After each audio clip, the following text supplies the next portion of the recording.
All About Bugs Tennessee Pest and Termite Control is all about family too. Our family-owned business has successfully been in operation in Sevierville and surrounding areas for almost a decade.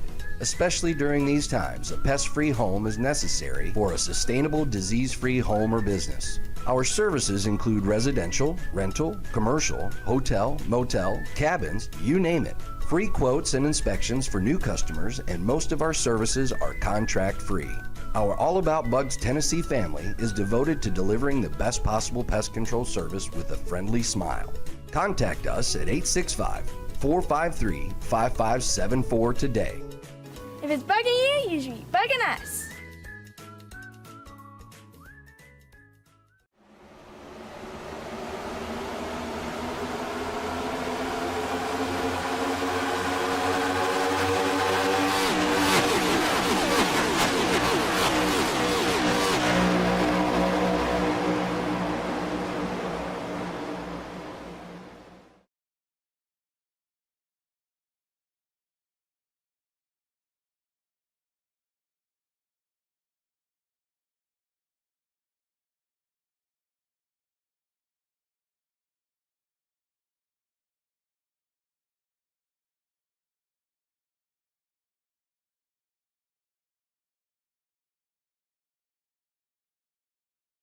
Ladies and gentlemen, welcome to the Coastal Financial Truck Series with Racing Revolution. My name is Rob Rader. I got my friend Justice Murphy with me tonight. Trevor Earhart is actually taking the night off. He's not feeling well, so hope Trevor feels well soon. But we are here at Richmond International Raceway for the Neighbors Helping Neighbors 131 presented by Blue Ridge Fire Department.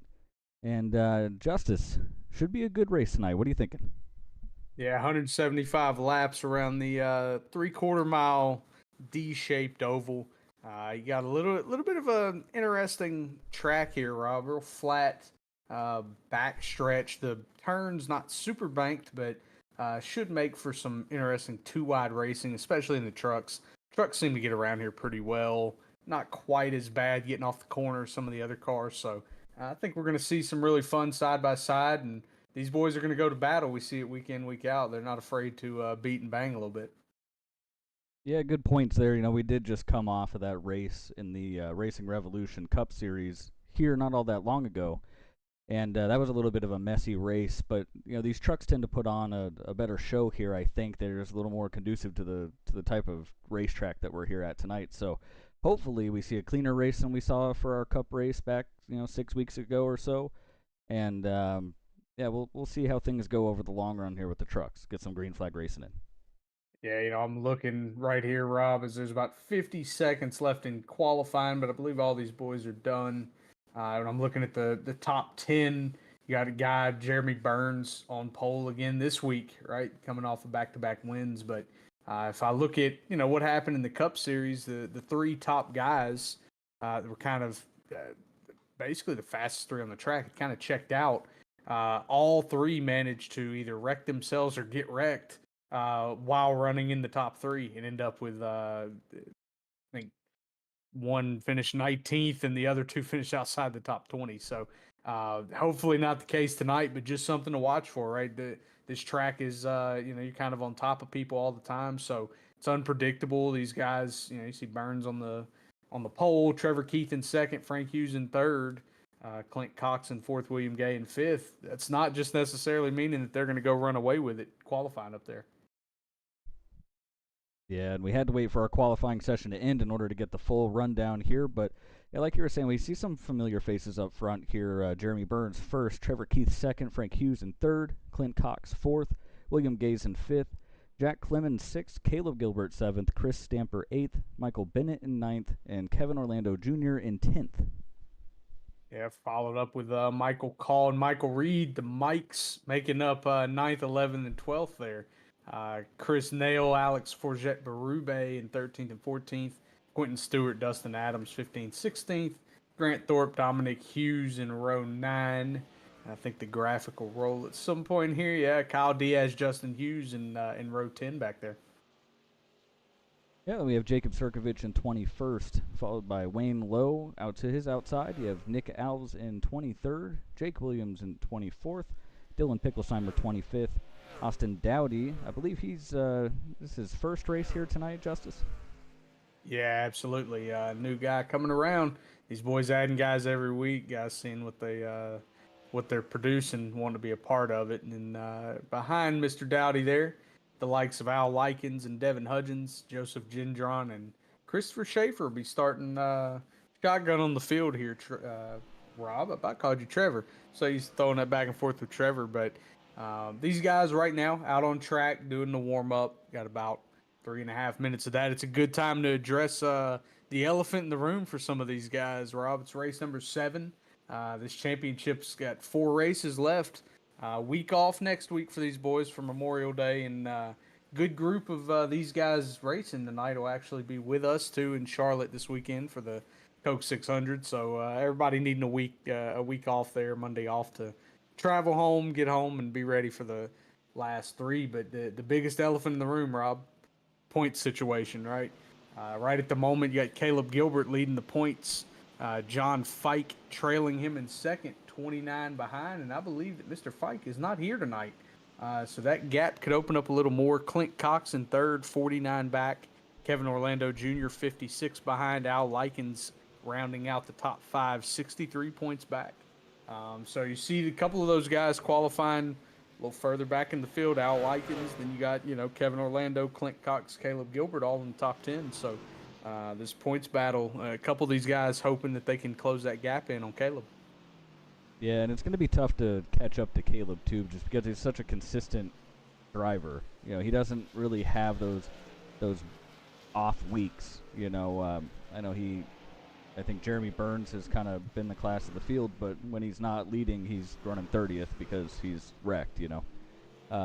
Clint Cox, he's been pretty quick this season. He's been in position multiple times, and he always seems to have something go wrong. Sometimes it's strategy, other times it's just bad luck. But it seems like something's always getting in his way when he has an opportunity to win. Well, we've discussed it, I think, a few times on broadcast and kind of during commercial breaks of Clint's up there running nice and clean, leading laps, and then turns around and makes a weird pit call, decides that it's kind of his number, his spot, and then gets in the back and is just kind of caught up in the mess that is back there. I think has made some enemies perhaps along the way back there, which can happen once you're back there on top of people.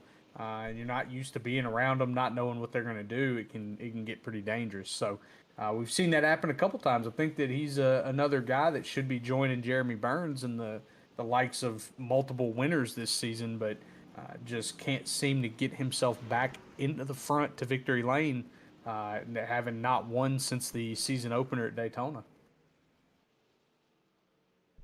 Yeah, so with only 3 races left after what we've got here, it's not a whole lot of time for guys to really pull everything back together. And you need to have a good showing tonight if you want to put yourself in position to have a chance at this championship at the end. But you did talk about this event that a lot of the guys are going to next week, and one of the things we'll be doing while we're there is we'll be doing some go-kart racing, some IRL racing, if you will, with a lot of these guys.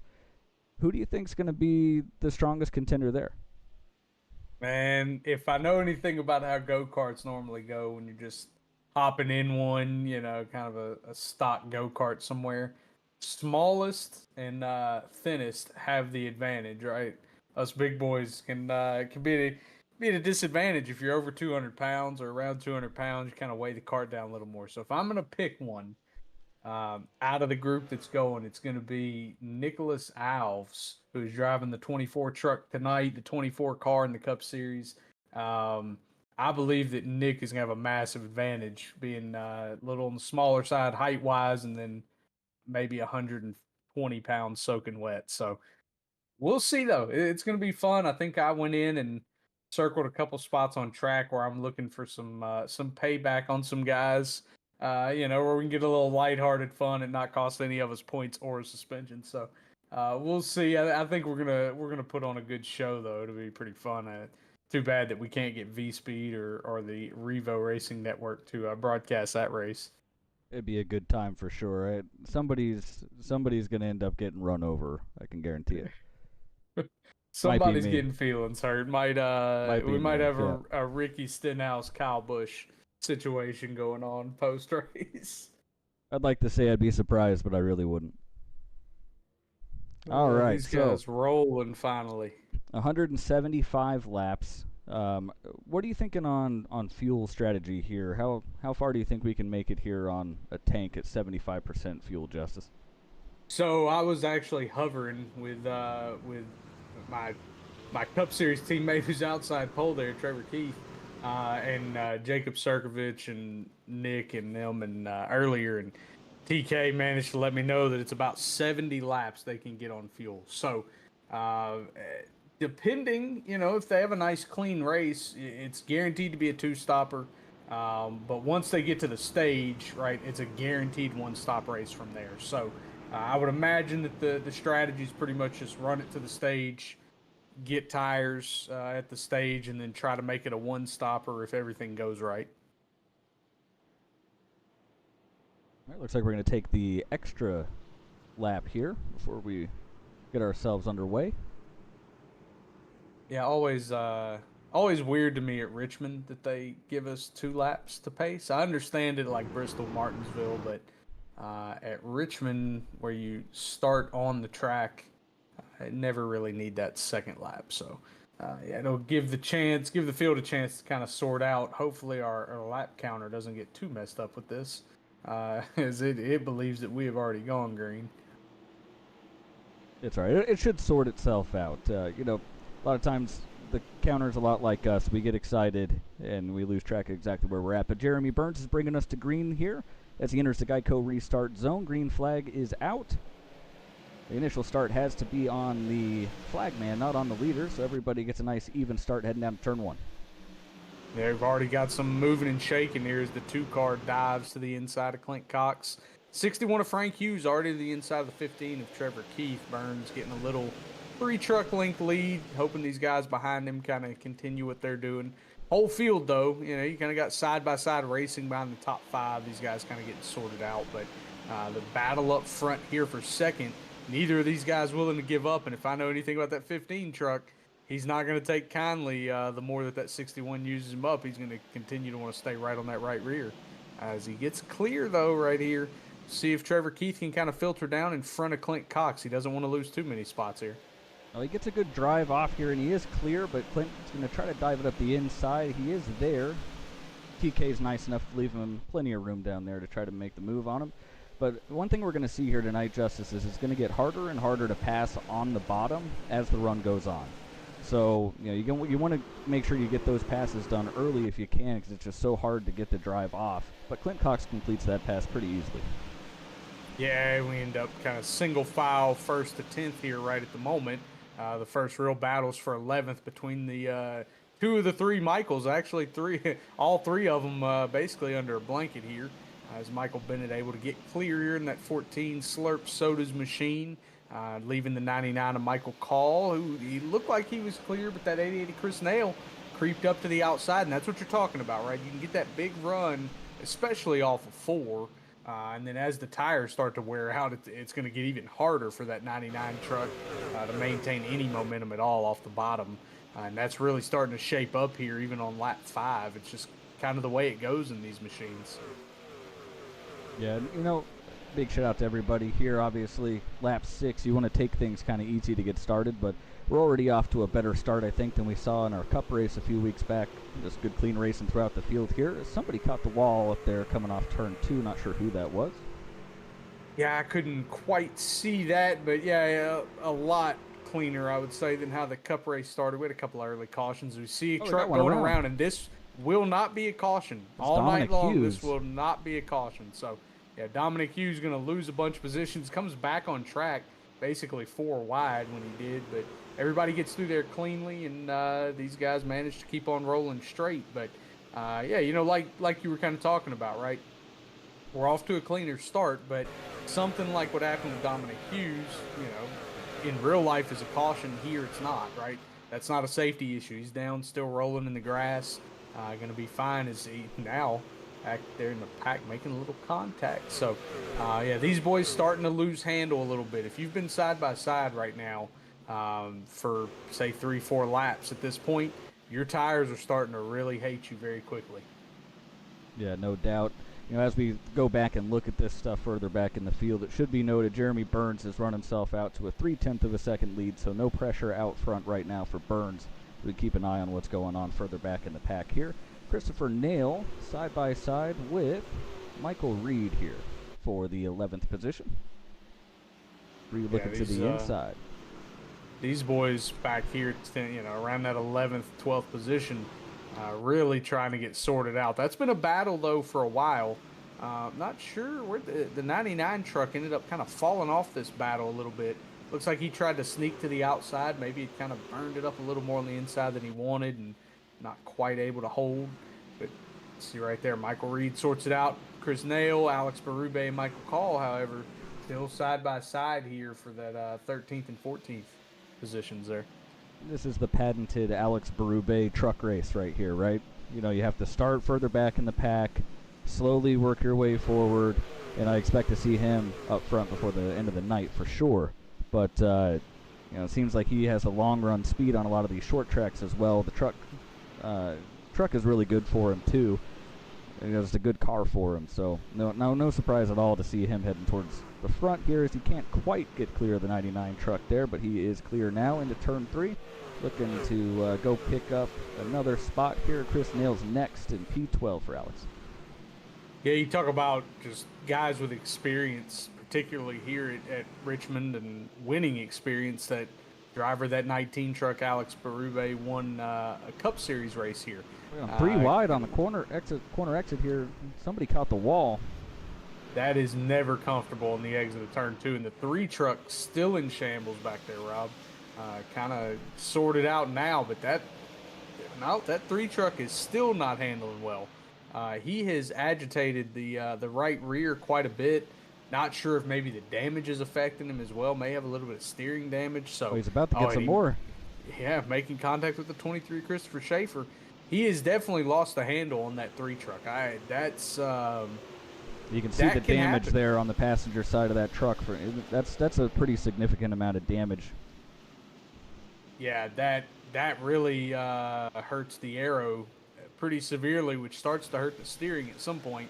There he goes. Now we got contact. This is going to damage a caution, I believe.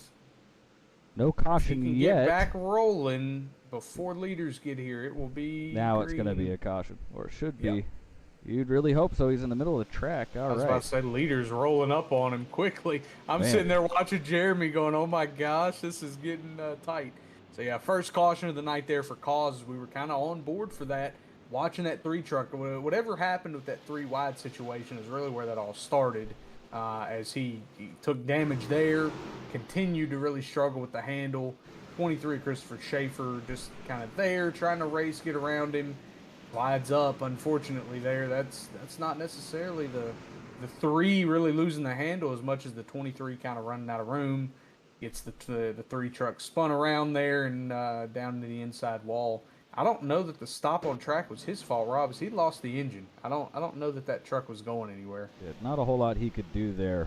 But yeah, it looks like Schaefer's just trying to maximize his corner exit speed there, and just carries a little too much throttle on exit, comes up and gets the 3 truck of Justin Hughes, and that's definitely going to be the end of his night there. Yeah, an underrated thing that people don't really talk about. You don't think about it until you're driving around these tracks.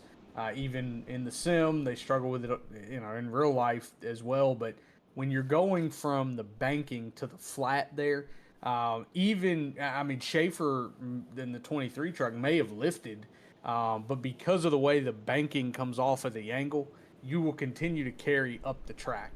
So you almost have to hit the brake to stop that progress.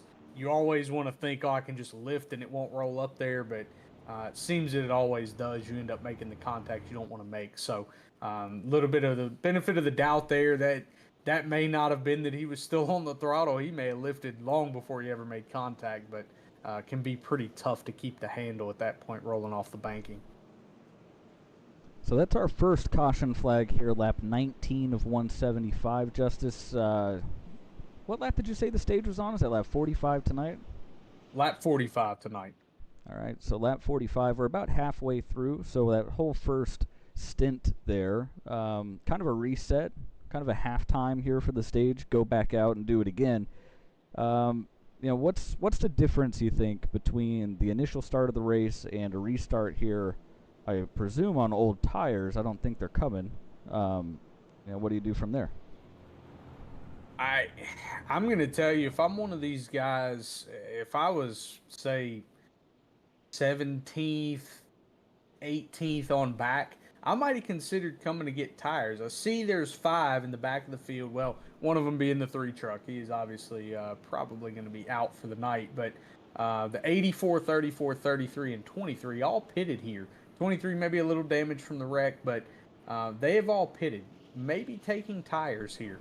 I would have considered doing that probably from about 17th or 18th on back, Rob, because from here, 130, basically 133 laps when they go green, to the end of the race, right? If you take stage out of play, you go pit, get tires, and you can run a full fuel stint out and make it a one stopper from here. So I would consider doing it to maybe flip some track position. May not work out for you. It may totally screw you over, but I think if you're far enough back in the field, you have to debate how much track position you can really make up. Yeah, I think you're right. And, this is one of those tracks, too, where you can have a rash of cautions, and then you can immediately follow that up with a long green run. If guys can get, separated from each other and get settled in, you can have really long green flag runs here at Richmond, and you're going to wish you had, 20-lap newer tires if we do get to that. You don't necessarily need to save a set. But everybody just took the choose there. Looks like the top 2 cars both chose the inside for the restart. Not so sure I like that call for the 61, but we'll see how it works out for him here on the restart. As the pace car is off, Jeremy Burns brings them into the Geico restart zone. He's on the loud pedal. Away he goes. Nice and clear of the field. Clint Cox is side by side with Frank Hughes heading into turn 1. Yeah, I'm really surprised there. 61 taking the inside. I know it worked for him on the initial start, but early in the run is when the inside works the best. So we're going to see here, I believe, Clint Cox probably on the exit of 4. Going to get completely clear of the 61 truck. So probably gave up some track position there accidentally, maybe with the wrong choose, but continues to battle here, and this is not over. Right behind them, the 2 truck of Jack Clemens made a huge dive into 1 on the 15 of Trevor Keith. I mean, probably 4 or 5 truck lengths back that he dove in from. So was able to make it stick, not make any contact, but those guys continue to be door to door. And again, that 15 truck's not going to give up. I'm just waiting to see, does he have what it takes on that outside? He struggled up there, even as that line started to come in there at the end of that first little run.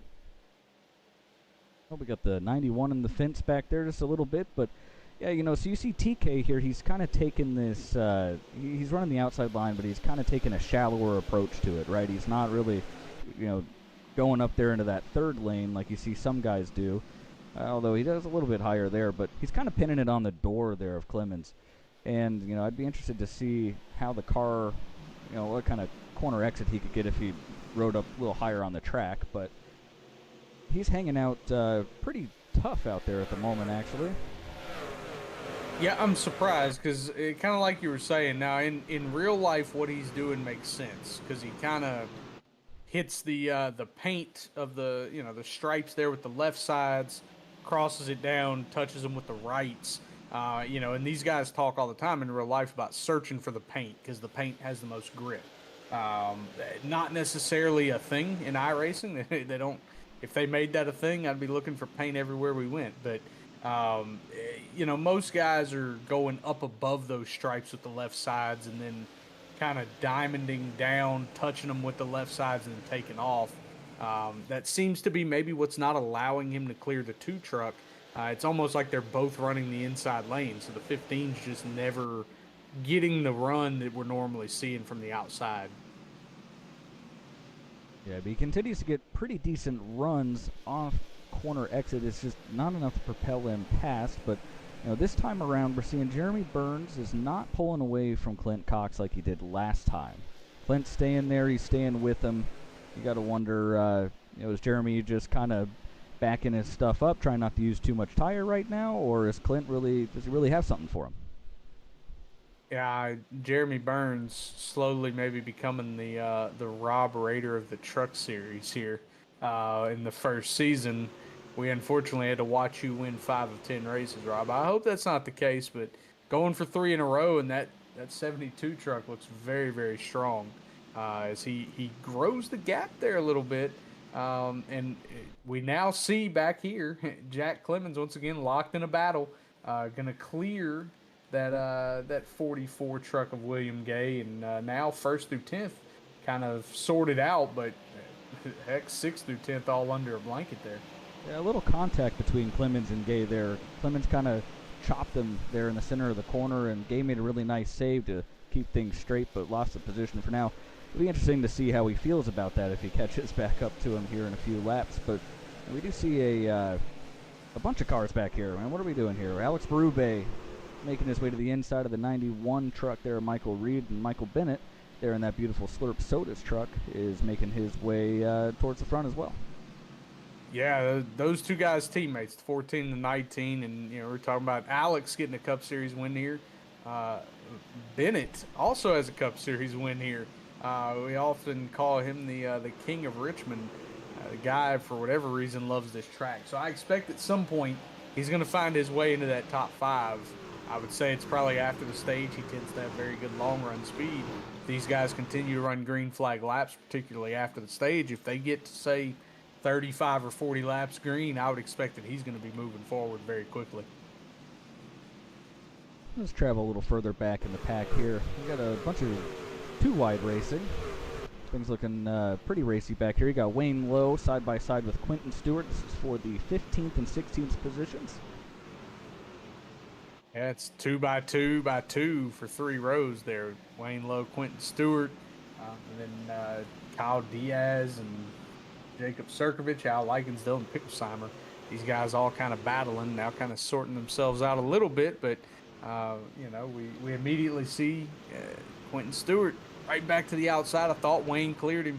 Wayne does finally clear him, but Wayne's immediately going to have the 88 machine of Chris Nail to his outside, most likely by the time he dives into 3 here. Oh, Looks Wayne like he took chooses the to go top. high. That's interesting. Wayne looked really strong there on the bottom, and if you can do that, that's a big advantage right now because most everybody's wanting the top lane. Yeah, maybe he's starting to feel that that difficulty getting the power underneath the truck on corner exit, trying to make passes down there. Maybe now's the transition time. He thinks time to go to the top. Yeah, up in front of them, I just watched 3 different guys smoke the wall, and I can tell you right now, the 27 of Kevin Orlando hit it pretty hard. There was quite a bit of smoke. Doesn't look like any damage, but man, there was a lot of smoke when he hit that wall. And then he rode off into 3, and it almost looked like he brake checked the 91 truck, which is weird. But it does look like Kevin's truck is not driving quite like it was earlier. Is the 54 of Caleb Gilbert able to pass him pretty easily? 91 probably going to get there. It's almost like almost looks like Kevin broke a toe link, which I know the trucks don't have toe links, but that's what it looks like. He broke some kind of suspension piece. It's almost kind of the way it's moving into these corners right now. Yeah, he's definitely fallen back, and that 91 with the preferred line here should go right around him. It looks like he's going to have some people following him through here, potentially.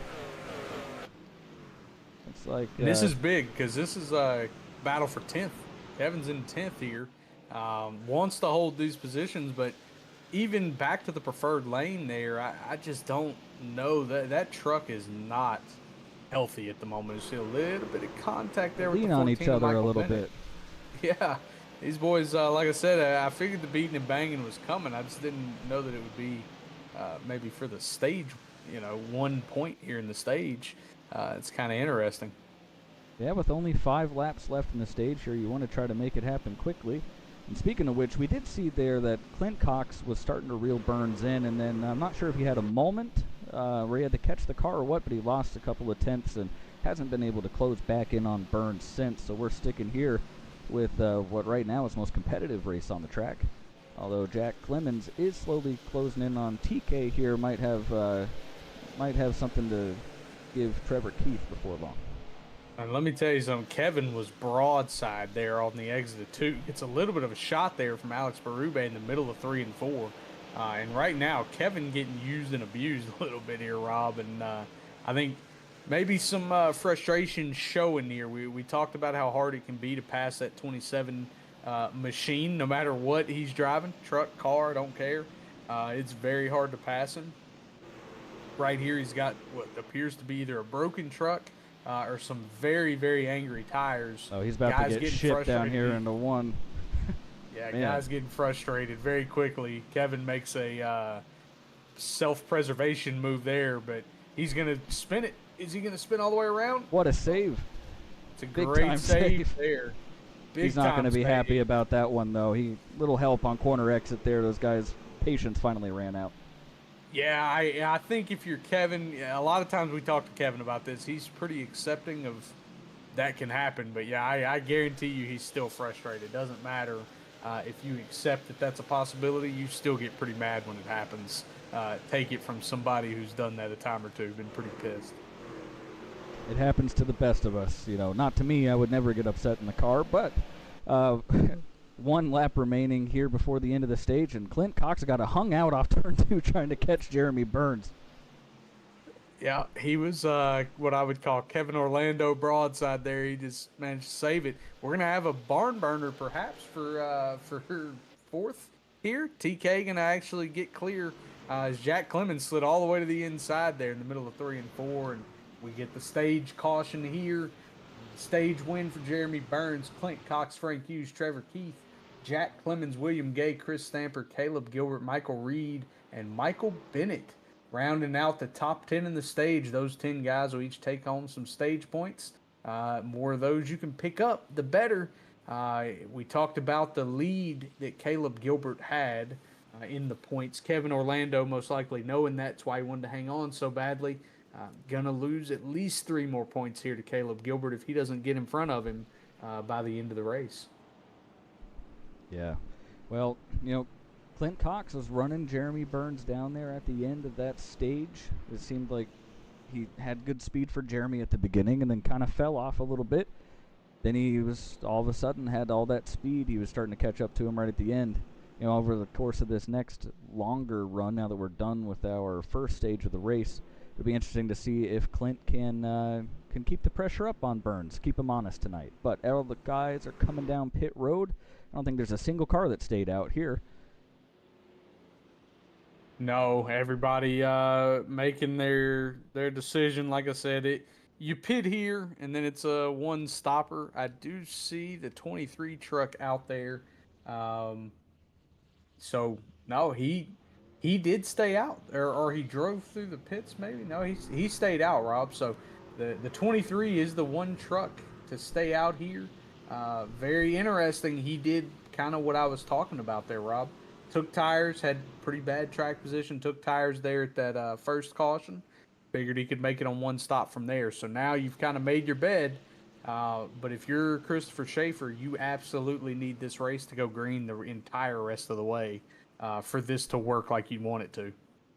You're right. You need it to go green for quite a while here. Rest of the way is probably best case scenario for him, but another thing that you really need to go your way if you're Christopher Schaefer is you need to not get wrecked on this restart.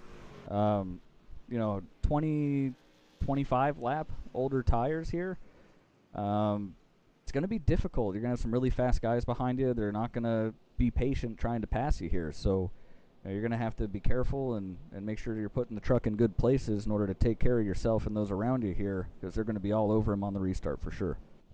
Well, that's what I'm going to be interested to see how the choose goes here, Rob. Because I think if you're Schaefer, I always say this, when you're the guy on older tires, your best defense is to take the inside lane. The outside lane is preferred groove racing, but the last thing you want is to get a bad launch, let the guy that starts on the inside just kind of use you up into turn 1, because that's how you go from first to ninth in one lap, because you just kind of get stuck out there and everybody goes, oh, first guy used him up, now it's my turn, so on and so forth until you can finally settle in the line. So, excuse me, I think you take the inside here, and see if you can get a good launch, and then try to slide up in front of Burns and Clint Cox there. The good news for Schaefer is if that 72 truck files in behind you, he's going to be pretty patient with you. But I think even his patience runs out at some point here, Trevor or Rob. Again, I'm going to call you Trevor probably a multiple more times tonight. It's okay. You know, I won't hold it against you any more than I hold everything else against you already. So it'll be okay. And so we did see Chris Schaefer took the top, and I didn't have a chance to weigh in on it, but I kind of like the option of taking the top. Older tires, you know, I'm not sure how much that affects things there, but you know, I've always been a fan of having the straighter shot into the corner. You know, assuming you get a good enough restart in order to be clear of that car on the inside. You take the top here, hope that the guy behind you gets a good restart, and then those guys behind you are side by side to give you a chance to pull away on those older tires. But you know that you got to get a really good restart in order for that to happen. And speaking of which, we're going to have one more lap before our restart here as Chris Schaefer leads the field, choosing the outside lane.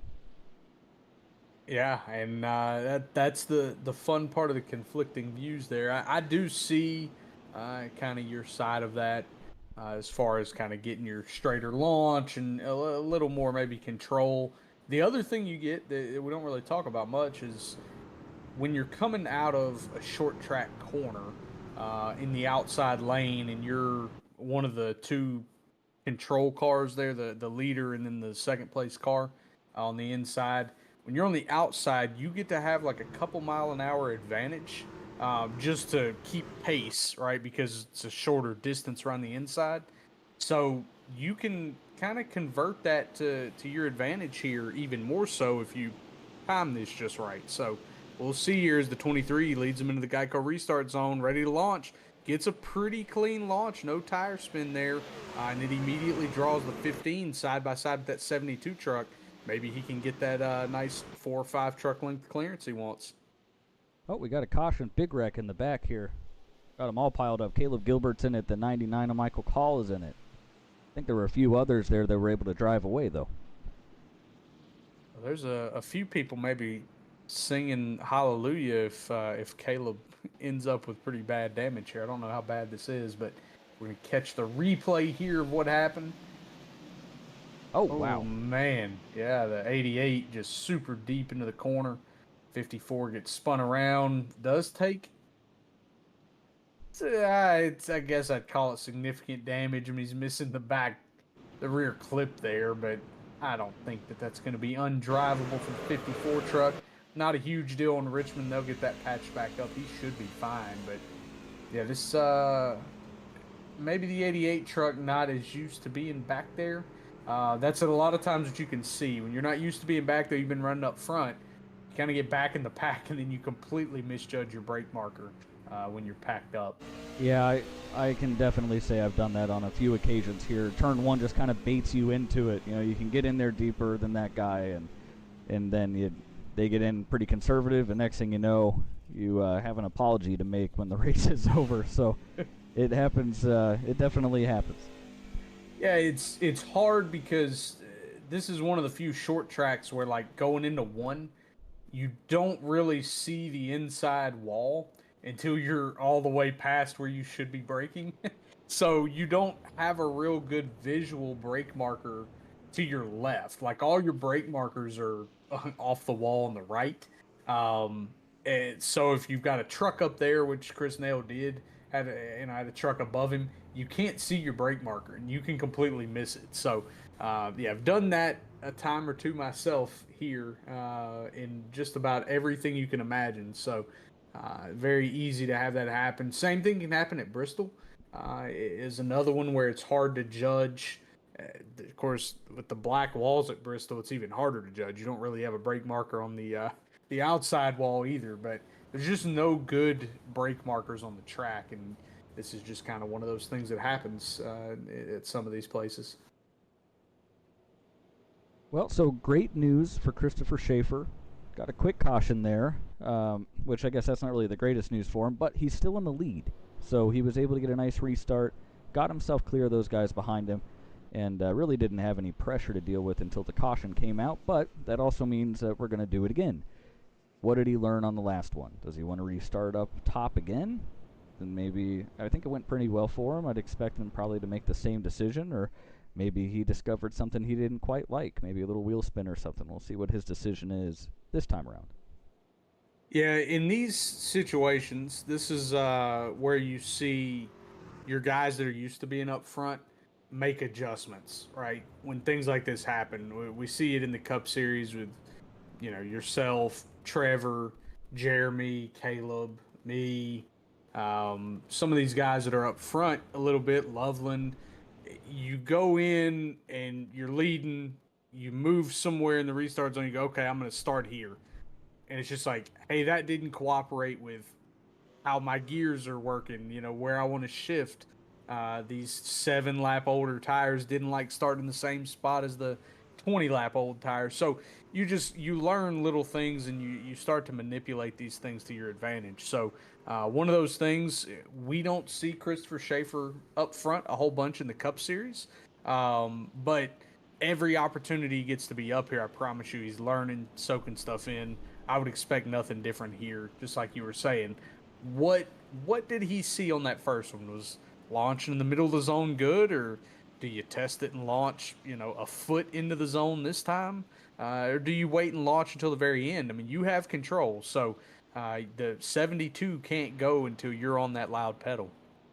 Yeah, and speaking of the chews, William Gay here smoked the chews cone. Think he couldn't have hit it more head on if he tried, and unfortunately for him, that's going to put him to the back of the pack here, serving a penalty with his EOL. I believe we had another driver who hit it as well, although I didn't catch who that was. I'm not sure if you saw that, Justice. I did not. I was talking about Christopher Schaefer in the in the restart zone. So no, I did not catch who hit it there. I guess Clint or William Gay, my apologies, is the only one to take the EOL there. Correct, Rob? From the look of it. Yeah, I believe so. I don't think anybody else took the EOL, but here we head into the Geico restart zone for another restart here, coming to lap 60. Chris Schaefer with a decent start, not quite as good as he had last time. Jeremy's going to be a lot closer. Let's see if he gets brave and tries to dive it into turn one underneath him. He does, and a little bit of contact maybe as they get down into turn one. I'm going to tell you, we saw something very similar result in a wreck in the Cup Series race here. With guys diving and maybe not giving so much room, and I think that Schaefer and Burns there probably learned from that, even though they weren't involved. And now we see Trevor Keith and Jeremy Burns split the 23 truck, who's going to back out very smartly, but the 03 makes pretty heavy contact there, nearly gets Christopher Schaefer out of shape. 91 is going to make contact off of corner exit. 61 to the inside wall, hard. Huge back hit. Up into traffic. Oh my God, he involves 3 other trucks, and this is not good there, as they piled up about 4 more than what should have been involved there. I'm not sure what happened, but it all started on corner exit. Chris Schaefer got a little bit out of shape, and I'm not sure if they just stacked up behind him or what happened there, but man, that was ugly there for a minute, and looks like it might take just a minute here for us to pull up the replay for this one. Man, I'm going to tell you, I see some things in the chat. Kevin saying something. I don't know what he's talking in regards to. He said, me, question mark. And I saw the 14 make some contact with the 23 there. During the, 61 into the wall. It looks pretty Goes broken. Up. Yeah, he was broken pretty badly into the door of the 9 of Dylan Picklesheimer. Couldn't tell who was up above Dylan Picklesheimer. It probably got some of the worst of that. Couple guys very, very lucky to have avoided that as we go on board here. Oh, he got caught in the right rear. Yep, right rear as Christopher Schaefer was. Oh man, he could not have had that wheel more cranked, Rob. That is tough. Well, and you see too, it's already broken. He's trying to put more and more wheel into it, but as he does it, he realizes it's not going to turn. He gets on the brakes, and as soon as he does, it actually pulls the car back to the right. Yeah, snaps right. I mean, that suspension's gone. You could see the tire flip. He tried hard not to hit anybody. Man, you kind of feel for him, feel for everybody involved there, because it's just a tough break, right? That's one of those really unlucky things that happens when you're racing. So, wrong place, wrong time for the 61 truck. Wrong place, wrong time for a couple others. 61 trying not to do that and kind of slides up the track, can't avoid it. So he is tough spot there as he has now left the race. That will end his night for the 61 of Frank Hughes. And I don't want to say that I kind of called that, but we're now 1/3 of the way to the same thing that happened in the Cup Series race happening here in the Truck Series, with one of the top three already being out here at lap 64, Rob. Yeah, that's overall tough situation for those guys, and you know, for Frank Hughes, nothing you could do. You can't avoid getting tagged in the right rear. You can't avoid breaking the car on the wall. At that point, you can't avoid where the car goes into turn 3, and for all the guys behind him, you can't avoid that there's a car in the middle of the track. So just really unfortunate for everybody. But yeah, as you said there, that has a major impact on the big players here. You know, we had Caleb get caught up in a wreck. We had a couple more get caught up in that one. And all of a sudden, you're starting to see, you know, the who's going to be the long-term contenders here. You've got Burns up here. You've had Trevor Keith with tons of speed. Clint Cox is still up there. You know, those three have been basically the class of the field up to this point, although we haven't seen that long green flag run yet. And then, you know, behind them, you've got Chris Stamper, Michael Reed. Michael Bennett's made his way up to 6th. You got Alex Berube in 7th. Those guys continue to move forward. So, you know, I don't think that... I think we might have a couple more contenders hidden in this pack at the tail end of this top 10 that we just haven't seen yet. Maybe have an opportunity to mix things up as we approach the choose here. And the guys will pick their lanes for the next restart. Yeah, left, right, left, right. A little bit of Army golf, as we call it, with the other sport that I like to cuss myself out while doing besides sim racing. So kind of real clean there. No delayed caution this time, perhaps. There it is. Waited a little bit there.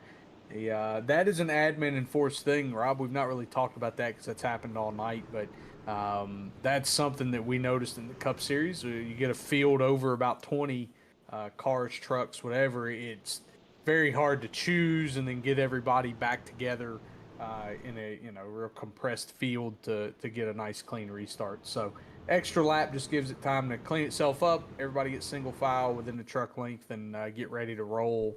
Get a good launch here. Is now everybody up here is on basically the same strategy as far as tires go. I will say the 84 Devin Hudgens, I believe his last stop was at the stage, just like everybody else, but he has indeed taken 2 sets from the look of it. So very, very interesting strategies going on throughout the field. Seeing some guys make their way up front that haven't been up here all night. I'm interested to see how this goes. Definitely. Lights out on the pace car. Should be coming to pit road this time. Jeremy Burns is the control car on the inside. Trevor Keith on the outside. Haven't seen second place get a good launch all night. And looks like we will continue with that this time around as Jeremy Burns is well clear heading into turn 1 as they fan out 2-3 wide down into turn 1. Clint Cox to the inside of Trevor Keith, pretty tight on corner exit there. Everybody keeps it clean for now as they head down into turn 3. TK tries to clear himself, not quite clear. And Clint Cox cut him a break there too. He definitely could have ended his night right there, but gave him a little bit of a break. Trevor Keith is clear again, and he's going to take second position. Yeah, big time break there by the 03. Hopefully that goes in the memory bank for the 15. When you got a chance to cut that 03 break, you owe him one. At least that's how I would consider it. So may get paid back tonight, may get paid back later. We shall see. But back here, battle for 5th. Michael Bennett in the 5 of Chris Stamper, and then the battle for 2nd heats back up as Michael Bennett clears for 5th place. Trevor Keith and Clint Cox locked in again. Clint Cox makes a dive. Trevor Keith wanted to cover that off, but man, he just doesn't quite have it on the short run the way that Clint Cox does. I think if you're Trevor Keith, this is where you cut that break. Let the 03 by, don't battle him. Don't burn your stuff up. Just settle in, run your race, and see what you got. I think if you're Trevor Keith, you probably have a top 3-4 truck. And normally if you have that, you just have to be around because you never know what could happen that might give you a chance to win. Yeah, sometimes it's just about being in position to capitalize when bad things happen to other guys. You know, we almost just saw those guys wreck there for 2nd and 3rd. If that happens, all of a sudden your 4th place car is the new 2nd place car. So that's half the battle, and something that I know we preach a lot, especially with guys who are newer to the league or newer to the service. Is you have to finish in order to have a chance to win. So good job by both those guys. Just working together out there on the racetrack and avoiding any potential issues there. As we see the 40 way up the racetrack here, I'm not sure if that was an issue or if he's just trying out something a little different, seeing if he can get a good run down the straightaways. That would be way different. He was in like the 4th lane up there out of the 3.5 that Richmond has that's usable. So Al always willing to try some different things. No, he's definitely up there. That's what the highest we've seen anybody go, up outside of the rubber pattern up there with the left side. So interesting there. Maybe thinking he found something, maybe trying to find some clean air, but sometimes clean air isn't always the best. When you can run up high like that, we see it especially at Darlington. Everything in a fixed setup here on iRacing, pretty tight. You kind of roll everything over the right front. So when you run up high, you can kind of trick yourself into thinking, I can carry more speed, when all you're really doing is just burning up the right front, rolling all over it. So, interesting strategy there by the 40. We'll see how that works out for him. But up here, you see the 91 maybe closing in a little bit on that 15 truck.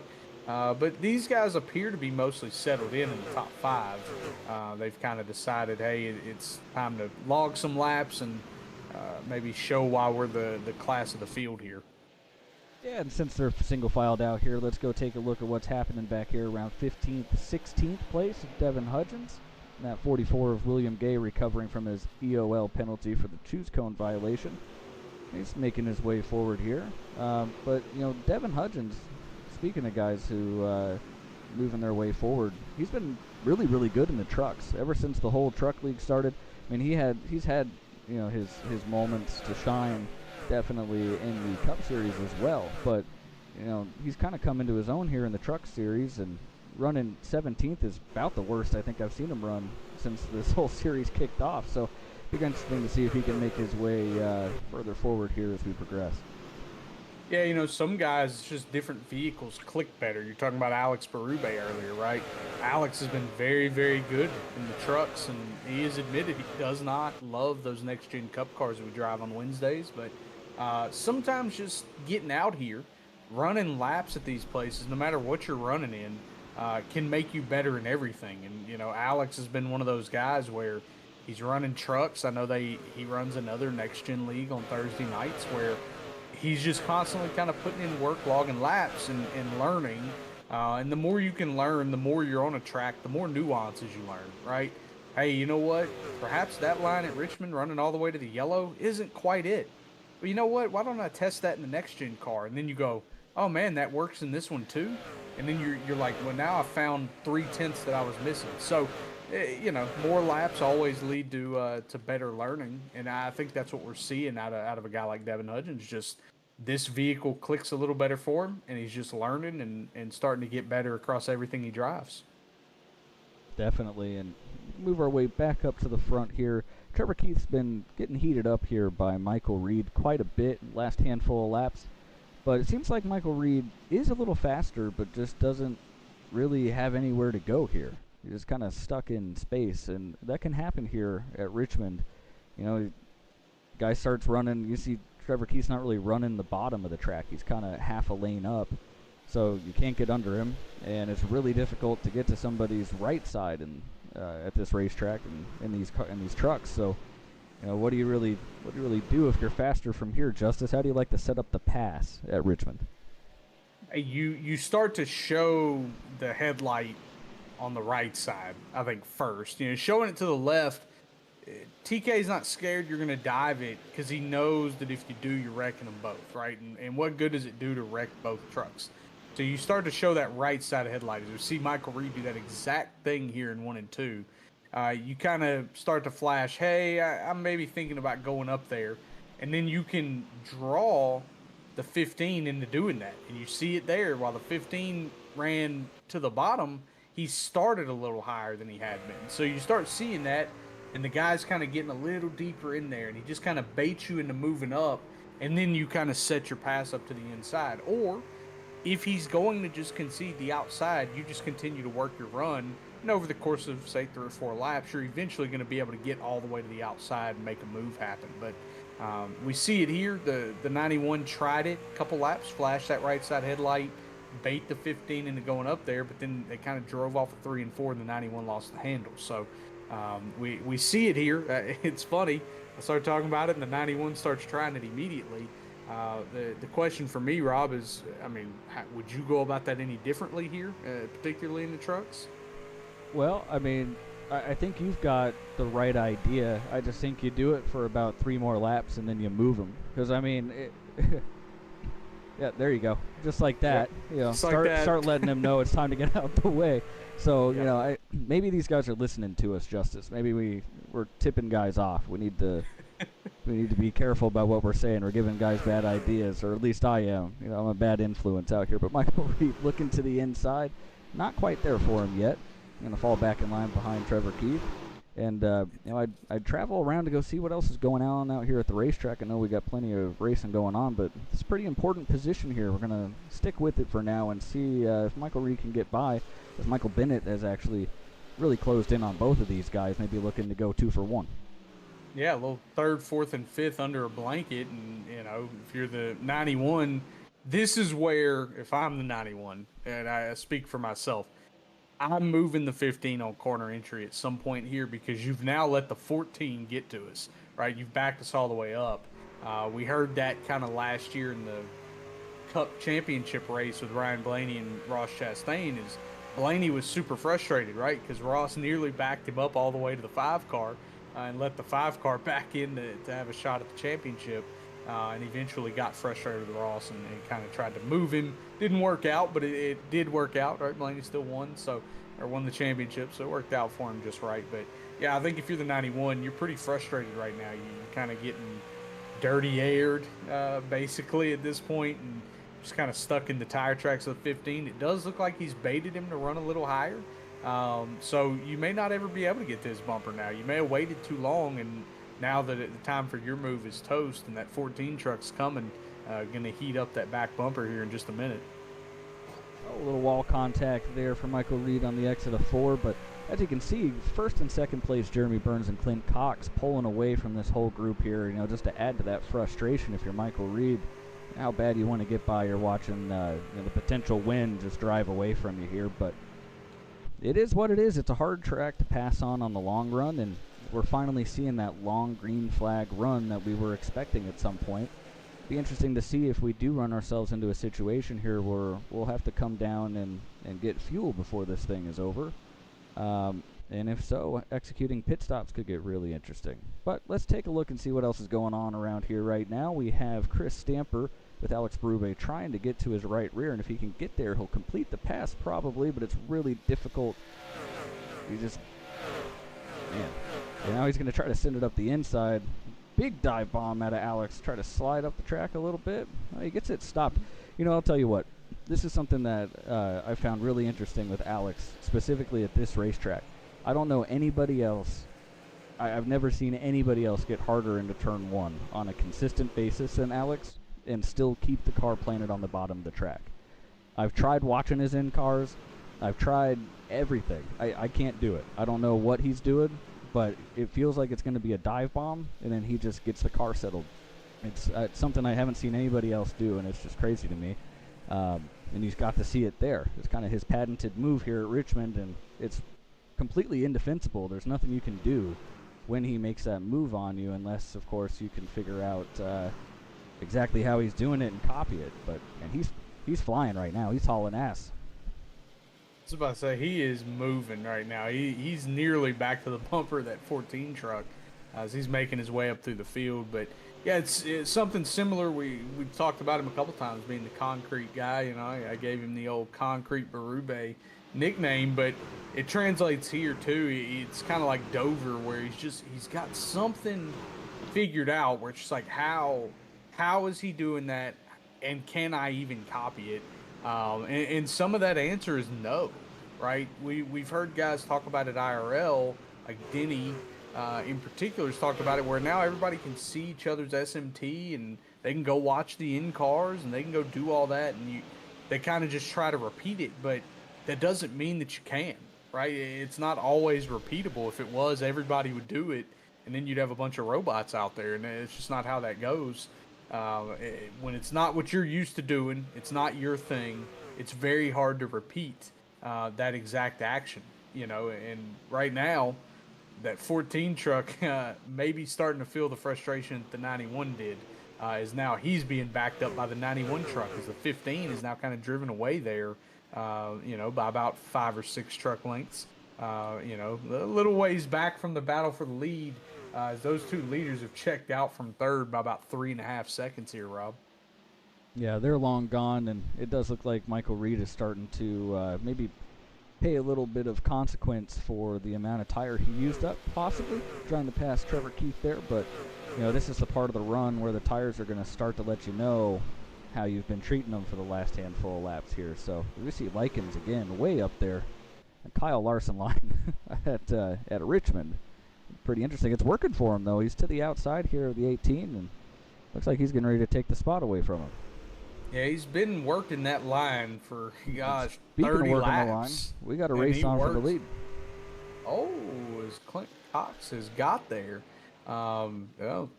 Back in the field, too, while you're talking about that, the 40 truck just smoked the wall in 3 and 4. Managed to maintain the position. But, yeah, Clint Cox all over this back bumper of Jeremy Burns. He's going to make this dive. He's going to maybe look to the inside here as he is to the inside in 3 and 4, but Jeremy Burns going to have the better drive off, and this is where it can get pretty frustrating if you're Clint Cox. You almost just have to move him. The problem is, most of the time when you think about moving somebody, you're moving them up to get them out of the groove. If you move them up here, you almost give them an advantage. So, again, this is what, part of what makes Richmond so hard to pass. Unless you hit him in the middle lane and move him into the marbles, you really can't move him out of your way here, Rob. No, it's going to be a difficult move to make if you do decide to move him, and with him running up the racetrack, the pass on the inside is going to be near impossible.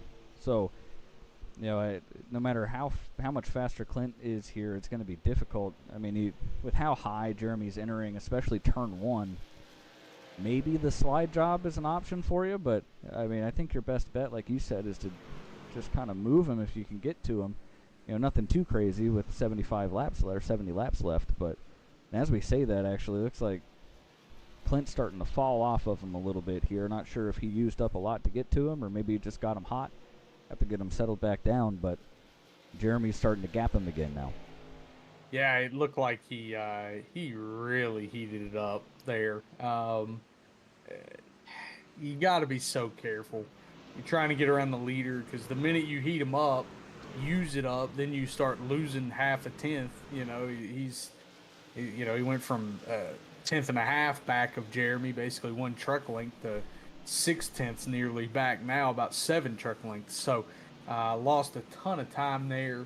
It's one of those things where, luckily enough for Clint Cox, third's a couple seconds back of you, so you're not likely to lose that unless you run this thing all the way out. I would think these guys should have about 12 to 13 laps maybe of fuel left here, Rob. So we, at this point, windows open, and go about 70 laps on fuel. So I think if you're some of these guys that are really good on long run speed, you maybe take the chance here. But the problem is, how good are you? You almost need this to compress back a little bit, because you got to find a way to catch the 72 in the 03. This is part of where the points format for this opening season in trucks is interesting too. So you have Jeremy Burns and Clint Cox. I think Jeremy missed a couple of races, didn't he, Justice? So he's maybe not. So he's maybe not, in a position where he has to worry about points so much. But you're the leader. You don't want to be the first one to pit road, so you can scratch him off. He's not coming first. Clint Cox, if he's paying attention to the championship, you don't want to get caught 2 laps down here and throw the whole race away. You don't want to be the first one to pit. TK, maybe you're looking at this, you're saying, like, I'm 4 seconds back. I'm not going to win this on pure pace if it goes green. Maybe Trevor Keith, maybe he's the one who comes and pits a few laps early and takes that tire advantage to leapfrog some guys. Yeah, the problem is, I just don't know the tire advantage. Michael Reed. First taker is Michael Reed. He needed some tires. I can guarantee you that. He was ready for them. But for a guy like Michael Reed, right? He's back there behind TK in the 15. I mean, you're just not going to make up 4 seconds on the pit stop, most likely, right? I mean, we've seen Burns in the Cup Series. He knows how to execute a green flag pit stop. I don't think that that's going to be a problem, but you can't write that off, right? He definitely can make a mistake. The 03 we've seen make a handful of mistakes. We talked about it early in the broadcast. So, I mean, this is going to be important for everybody. You see the 14? Is he coming here? No. Looks like the truck was maybe just a little upset there racing with the 19, his teammate. But yeah, I mean, I just don't know for these guys further on back, say third through the remainder of the field, unless you go in and take 2 tires, which is probably still not the winning strategy. You just can't really make up the gap. As we see the 03 pitting here from second place, going to try to undercut Jeremy Burns a little bit. We're going to see how this works out. He needs a very good rolling time, get in and out of the box cleanly, and no mistakes on exit with a speeding penalty. Now, I know a lot of times guys get really excited about this. They see second place come down, and their immediate thought is, I need to come immediately. If I'm Jeremy Burns, I'm not coming anytime soon. I'm running it clear out of fuel. I'd rather have the tire advantage on what looks like is going to be a long green flag run, potentially all the way to the end of this race. I don't want to come right now. I have other guys I have to race other than Clint, but I really like Clint's idea of coming early here. As long as everything stays green, he should inherit the lead when it's all done, and then it'll be all about managing his stuff as the race moves forward towards lap 175. But Jeremy Burns out right now, 4.7 second lead. So yeah, it's the thing for Burns is you can probably run about 3 more laps, I would think, on fuel here, maybe 4. You count the time they spent under caution before the final stage kicked off there. So he is run right now. That's his 69th lap that he's completed on this set of tires and this tank of fuel. So gonna need to pit in the next few. You want as big of an advantage as you can get at this point. I agree with you. You don't go in and pit immediately. You make some of these other guys do it for you. You see the 27 of Kevin Orlando Jr. down pit road. Jeremy Burns, Trevor Keith, Alex Berube, Michael Bennett, Al Likens, Jack Clemens, Jacob Sirkovich, Chris Nell, Quentin Stewart, Nick Alves. Your top 10. None of those guys have pitted yet. Nick just comes to pit road now. Pitting. Yep, pitting right now. So, this cycle should play out in the next few laps. You do have a couple guys. I'm looking down the board. Wayne Lowe, Grant Thorpe, Christopher Schaefer, who all pitted under the last caution period right after the stage, so they can run about another 15, 16 to 18 laps each. So I expect those will continue to stay out, and that's where, if you're Burns, you want to stay out as long as you can for that reason too, because those guys are going to put you a lap down. And you can get stuck pretty quickly with a caution, a mistake by somebody racing a little too hard, old and new tires mixed in together. Absolutely. As we see, looks like Wayne Lowe pitted. That's interesting. Maybe he didn't want to give up the extra time. Yeah, Quentin Stewart is the highest guy. Jack Clemens and Quentin Stewart. 65 and 64 laps in their stint. Grant Thorpe 55, Schaefer 57. So just to give people an idea of kind of what you're looking at, there are a handful of different strategies going here. Again, very intrigued. These boys know up front they're just kind of, I think, waiting on a caution at this point. If you're Burns, you've probably put yourself where you're going to be about a second back. If this all cycles out, you're probably going to be about a second back of Clint Cox when this plays out. So it'll be very interesting. You have to make up quite a bit of time here. Yeah, speaking of those two, Clint Cox is about 1.5 seconds a lap faster than Jeremy right now on those new tires. So, just think about that compounding lap after lap after lap. He's going to have a nice, 12, 14 second lead maybe when this is all done over Jeremy. But Jeremy's going to be reeling him back in after that, so it'll be interesting to see. It looks like Jeremy's fighting pretty hard here. Maybe he's coming this time by. Yeah, here he comes to pit road. He's coming here, and we see Clint Cox pass him there. That's going to be to unlap himself. So it's going to be very important to watch where Clint Cox goes as he is going to fly back by the 72 one more time, what kind of lead does that give him? As you see the 15 and the 14 follow the 72 down pit road. These guys joke all the time. They just can't get away from each other. It seems to translate here, too, into the truck series. And we go on board here with Clint Cox coming down the front straightaway. Jeremy Burns still in his pit stall. Clint Cox off into 1 and 2. This is going to be a pretty good size lead that he's going to have. And Jeremy's going to have about 49, 48 laps to make it up as Burns just pulled off pit road here. This is very interesting now, Rob, as Burns and Clint Cox about a half a track apart right now. Yeah, it feels like a lot to make up, but if we stay green over these 50 laps, he should be able to do it. But, man, it feels like an eternity when you're that far back on a green racetrack. And, you know, you're not going to be taking big chunks, at least not early on in this run if you're Burns. It's going to take a while for you to start really taking big bites out of Clint Cox's lead. But, you know, beyond Clint, you still have 6 other guys who are out here on the racetrack. Jack Clemens has inherited the lead with, I believe, William Gay in second. And I was about to shout out Quentin Stewart there in third, but he just went ahead and hit pit road. So now we got Chris Schaefer. Caleb Gilbert has made his way back up to 4th place now on this pit strategy call after being borderline junked earlier in the race. And then Devin Hudgens has got himself in the top 5 right now as well. So, and we'll see how things shake out for these guys on this kind of alternative strategy. At the end of the day, I think that we are kind of waiting to see Clint Cox inherit the lead again here in about 10 or 15 laps. You know, the hardest part for Burns is who else jumped in front of him, right? 91 of Michael Reed, 19 of Alex Forget Berube. Guys I'm looking at that are kind of all around that same pit strategy. Now, Michael Reed, the oldest tires of those top 4. But Alex Berube only has 5 lap older tires than Burns. So if you're Burns here, right now you're on the bumper of that 19 truck, you have to make quick work of him. Because if you don't, it's only going to get harder later as we see him cleared down into 3 and 4. Made quick work of him, just like I said. Now, 19's going to battle back a little bit. But the 72 has that line the 19 wants. Should be a nice clean exit here. Burns all over the 91 of Michael Reed. You clear him, it's clean racetrack. Here. Yeah, it's interesting. Not sure what happened there. I do see something may have happened with Devin Hudgens, trying to figure out what the situation is here. Yeah, Devin pitting here. You run 81 laps. I'm intrigued now as we're on board here with the 84.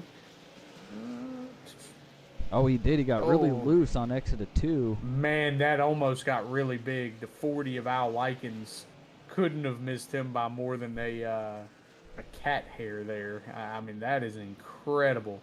Good save again by somebody losing it off of 2. Great job there to keep that rolling straight. As we're back here, the 15 of Trevor Keith driving underneath Jack Clemens, following up the 5 of Chris Stamper. TK, you're needing to make quick work of that 5 truck. 5 truck has 9 lap older tires than you. Got to get by him, kind of restore yourself into position and continue to make your run forward. As we're seeing it continue to shake out, Jack Clemens in the lead right now. You know, Clint Cox behind him, Christopher Schaefer, Caleb Gilbert hitting pit road from 4th. Jeremy Burns gonna basically filter himself up there. Christopher Schaefer should be pitting. He probably can run. So we've actually run a little longer than I thought here, Rob. They run about 80, a couple of them have. So Schaefer can run about another 10. Jack Clemens can run about another 1 or 2. So I'd expect those guys to be down into the pit shortly. But you kind of made your bed at this point. You're staying out until you absolutely run this thing dry, praying for a caution and to get some track position. Yeah, and this whole pit cycle has guys split up quite a bit. We don't have a lot of real close races out here on the track, although we do have one back here. It's like a little bit of a 4-way battle. Let's see if we can dissect what we got going on here. You got Wayne Lowe in 12th, Nick Alves in the 24 machine there. This is all for position, all these guys here. So yeah, let's take a look and see what we've got going on. Yeah, this is fun. You got 4 guys under a blanket, and guys like to get aggressive here. I'm very interested. We see the 24 kind of get filtered out of this 40 and the 34 remain side by side. The 18 appears to just kind of be creeping there. 40 is going to clear it all. We saw that battle be a pretty hotly contested one there before the green flag pit stops, the 18 and the 40. Perhaps the 18 learning some tire saving strategy, but that 40 continues to run up there, Rob. As we called it in the Larson line, I mean, he's got to nearly be in the marbles every time right now. Yeah, let's go on board and see what that looks like here from behind the wheel. Because I don't know if I've ever seen somebody run this high at Richmond before, but when you think about the recent changes within iRacing, within the simulation itself of the dynamic track, this is one of those tracks where I've thought that the changes with the dynamic track might be a little more drastic than others, and I think we might be seeing that here tonight as he's going to look to the inside here of the 99 truck, getting off the top here. Let's see if he migrates straight back to the wall here after he gets past him, but it's great to see the track widen out like this. Gives the guys a ton of options, and he's entering really high right now. Yeah, that's incredible. I agree with you. Not really seen that, but yeah, iRacing has worked very diligently to try to bring back the dynamic track, and as things rubber up, guys having to search for grip. So good to see that really is what I would say appears to be happening here, Rob, because guys can make speed kind of wherever, but it's very clear that whatever line this 40 is running is not as rubbered in as some of these other ones, and it is giving him a little bit of a time advantage as we're back looking at the 72 truck. And I'm going to tell you one thing I noticed here, Rob. He can probably catch Clint Cox. The problem is there are a lot of lap trucks in between. There's some guys on fresher tires like this 2 truck of Jack Clemens. It's going to want by. So you put yourself in some weird racy positions that you don't really need to be in, right? And that may be what happened with staying out that long. But right now, about 6.5 seconds back, 6 3/4 seconds back. I mean, 34, 35 to go here, Rob. He's going to have to get a move on pretty quickly here. Yeah, I didn't exactly see what the gap was when he came out of pit road. I don't remember exactly what it was, but looks like we might have had one in the grass here. Sorry to interrupt myself, but might have had a little event here. Let's take a look at Michael Reed and see what happened. On board here with that 91 machine. Down here. Oh, man. Little help from Trevor Keith there. I think he had some help. Yep. Looked like he had some help there from the 15 truck of Trevor Keith. And I couldn't quite tell. Maybe looking from an outer angle, you could tell if maybe the 91 lost it a little bit. But, yeah, it's kind of tough. Lose some track position there.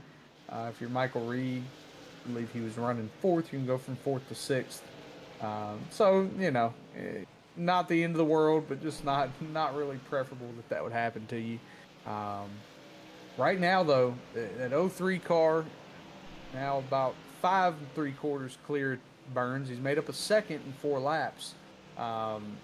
Basically, when I looked at it last, Clint Cox is on corner exit, Burns is on corner entry. So when they came out of the pits, it was about a half a track difference. So Burns making up time, but again, having to work traffic is not helping his cause here. Yeah, and the 03's got himself in some traffic now, and you look out ahead of this car, there are a ton of cars, ton of trucks out here ahead of Clint Cox that he's going to have to make his way through. That is not an inviting sight for a leader who just wants to hold on to as much of his gap over second place as possible. I mean, these guys it's a dogfight here in front of him. Yeah, he's got 8 trucks up there battling. They're not all on the same lap, I don't believe. No, they're not. It makes it hard for me to figure out how to yeah, see what's going on you're in a tough spot with that many trucks up there, and the front 3 guys have kind of sorted it out, but then you got 4 trucks under a blanket and guys running in every line. Not only is this intimidating for the 03, but that 77 truck right in front of him is trying to go race a handful of these guys for position, so you're going to have to maybe get there. If you could find a way to get back to the bumper of the 77 truck, you may be able to follow him through the traffic. The problem is you just don't have as good of tires, right, as that 77. Quite clearly, 77 unlapped himself, Grant Thorpe in the Dollar General machine. Yeah, I mean, this is tough when you're the leader, and I think this is kind of where the downfall started in the Cup race for the top three runners. Catch lap traffic, and some guys work it better than others, and some of the lap cars don't know how to work the leaders, and it gets very tight, very tough. The O3 right now, maybe in management mode. I think if you're him, you have to figure long run here, right? Do I need to really go race these guys quite yet? Can I manage my gap? If I can let Burns Oh, get to little within contact. 2 seconds. Oh, Let I me think we take might have off. had one in the barrels. Oh, the two with the All About Barrels award. And I don't know if he got some help there from the 18 machine. We're gonna have to go back and watch that, Rob. Yeah, That's one of my favorite things to see is somebody hit the barrels. Let's see here. Oh man, Oh, a he's whole headed lot straight of for him. Oh, man. 18 was checked up in the middle of the corner. A couple guys getting big runs, nearly running him over. The 2 car trying to check up for that, and ends up being the worst affected there. So these guys continue to battle, and the O3 Clint Cox just got passed by somebody else there. I believe it's the 86 of Joseph Gendron that passed him. So add another truck to the mix that's right here in front of you, and making this a little bit harder for you. But kind of back to what I was saying there, I think you kind of try to manage your gap. Maybe let yourself fall off a little bit and just try to have a little bit of something there for as that 72 truck closes in on you. Yeah, as we see, Burns continues to try to run him down, and he is making some headway. It's just not as much as I would have expected. He's got him. He's got the lead down to what, 3.7 seconds here. It looks like. Let's get the tower back up so we can see. So 3.7 seconds here from Burns to Cox, and let's pull up our last lap times and kind of see. You know, he's only a couple of tenths, tenth and a half faster. That is not fast enough to get up here and win this race. You're not gonna make it to him in a tenth and a half there. That's very tough. Right there, making up less than a tenth total. I'm looking back at like Trevor Keith is faster than that, about 2 tenths faster than the leader, a tenth faster than Burns. Michael Bennett the same, Al Likens the same. A lot of these guys running quite a bit quicker than those two. Burns just kind of ran a hair too long. I understand running long, definitely got to run long, but I think that 3 to 4 laps was probably your magic number, knowing there was quite a few guys that were, going to be able to go another 10 or 15 more than that. I think if you're going for the win there, if you're Jeremy Burns, you make that pit stop just a little bit sooner. Yeah, so from right here, he's going to need about 0.2 of a second every single lap from here to the end if he is going to catch him. And be it in traffic, it's just not looking good right now. But we'll let him get to work here. We'll give him a chance to maybe find a little extra speed in that car. In the meantime, let's go back to this battle. Chris Nail and Nick Alves have been racing each other for, what is this, 70th? For what feels like side by side. Well, actually, they're kind of battling for a top 10 here. This is for the 11th position. So they've been racing side by side for, I don't know, 10 laps now probably, and neither guy seems to be able to get the advantage on the other. And Grant Thorpe is getting dragged into this battle. About to have a 3-way battle here for 11th. Chris Nail, freshest tires of these three guys, Thorpe, Alves, Nail. But again, Nick just kind of in the preferred position, and Chris Nail's tires are, while they're about 8 laps better or newer, that outside lane is just enough of an advantage, right? You need about 2 more lap newer tires. You need about to be about 10, make that work. You see the 88 starting to lose the handle now. That 77 truck, he'll be patient, but definitely wants to get by him, try to see if they can creep up. The 18 truck right now, sitting in 10th place, that's the target for all three of these guys. Yeah, and Grant Thorpe, I believe he took that later pit strategy, if I remember correctly. So he's taking maybe a little advantage of the fresher tires now. Looks like Clint Cox, just behind these guys here, finally got through at least the first stage of those slower lapped cars. And now that he's cleared those, he's got a little clear racetrack. I mean, I just don't see how Burns is going to make up the gap at this point. You know, because he's going to have to. Burns is losing time right now, Rob. About a 3/4 of a tenth a lap.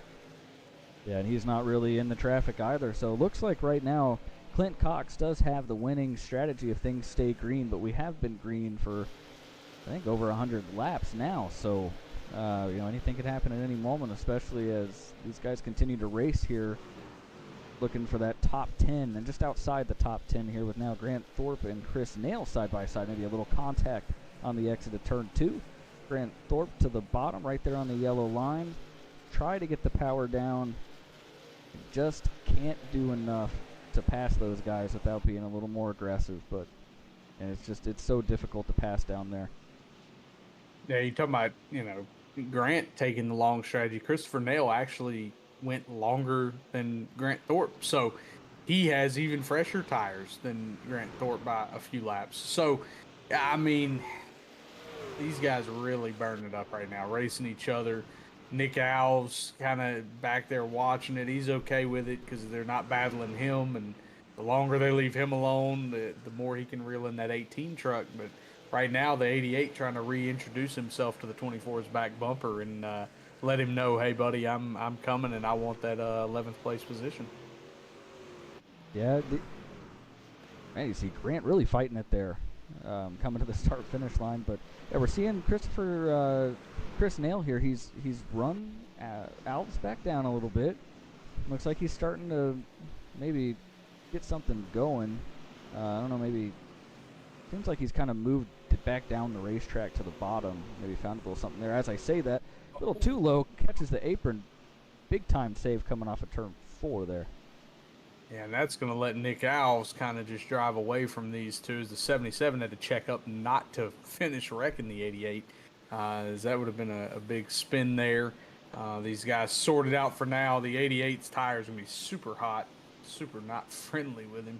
As we go up here, you see the 26 and the 99 battling a little bit here. Side by side, the 26 going to clear him here.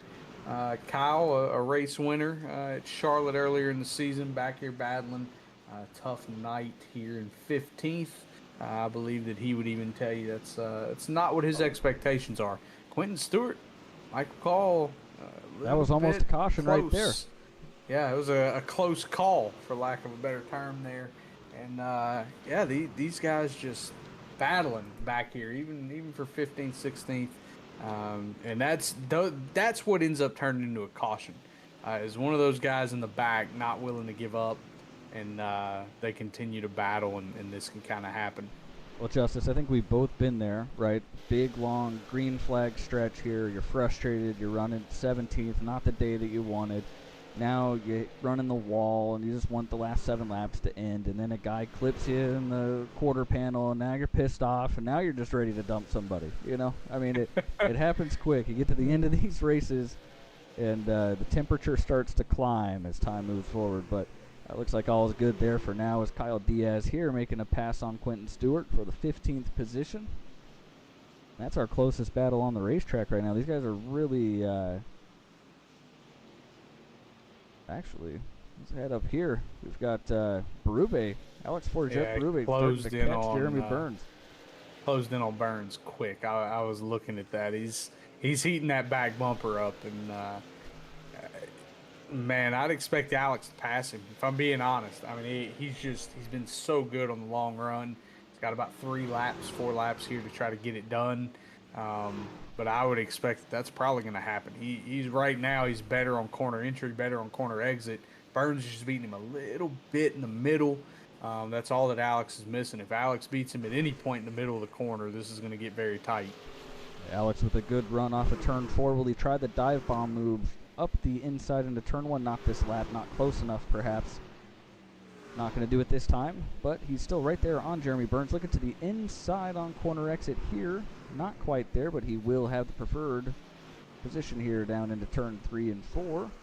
Side by side now, and this will set him up nicely for turn 1 if he can just get a good run off. Now we'll see how hard he decides to dive it down in here, or if he's going to take it maybe a little easy this time. I said right there if he rolled the middle a little better, and then he did it, basically 6 corners in a row, where he rolled the middle just a little bit better than the 72 truck and kind of got here. Now they're kind of rolling the middle side to side there. They're not either one rolling it better than the other, and some of that is you're side by side, door to door. You now see the 19 going to clear, and I think that's going to be the end all be all for that battle for second. Well, Burns now looking back to the inside, going to back out of it, probably understanding that his stuff is pretty worn out. Pretty savvy move as we come to the checkered flag there. Clint Cox with the win. Alex Berube second. Jeremy Burns third. Trevor Keith fourth. Michael Bennett fifth. All the way down. Al Likens, Michael Reed, Chris Stamper, Wayne Lowe, Jacob Sirkovich rounding out our top 10 tonight, Rob. Yeah, and it was a solid race. We kind of saw what we expected to see, where you have those cautions, and then eventually everything gets cleaned up, and next thing you know, you have that 100-plus green flag run.